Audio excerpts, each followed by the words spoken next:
माननीय अध्यक्ष महोदय, ये प्रश्न पूछने के लिए मैं माननीय सदस्य को धन्यवाद देता हूं और हृदय से आभार व्यक्त करता हूं।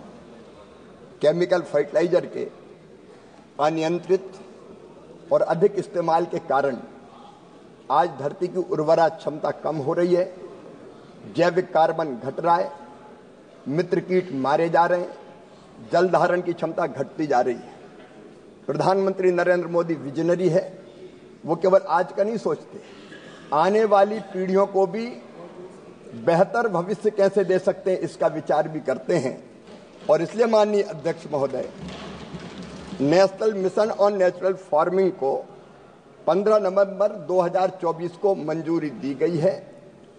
इस प्राकृतिक खेती के माध्यम से हम किसानों को प्रेरित करने का प्रयास इस मिशन के माध्यम से करेंगे कि वो धीरे धीरे प्राकृतिक खेती की तरफ बढ़े।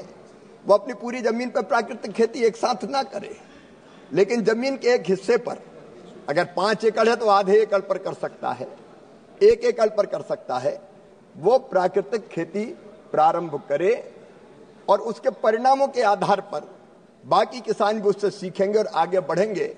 इसके लिए प्राकृतिक खेती का एक मिशन बनाया गया है। इस मिशन के अंतर्गत महाराष्ट्र के मैं प्राकृतिक खेती के बारे में माननीय सदस्य ने पूछा है।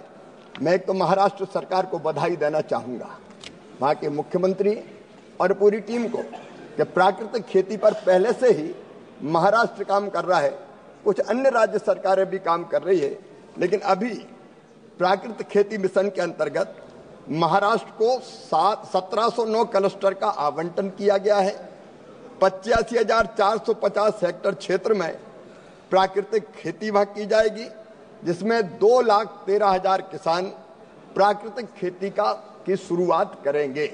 ये यहां से लक्ष्य दिया गया है, लेकिन बावजूद इसके अगर महाराष्ट्र सरकार इस लक्ष्य को बढ़ाना चाहती है तो मैं आश्वस्त करता हूं कि बढ़े हुए लक्ष्य को भी हम सम्मिलित करेंगे।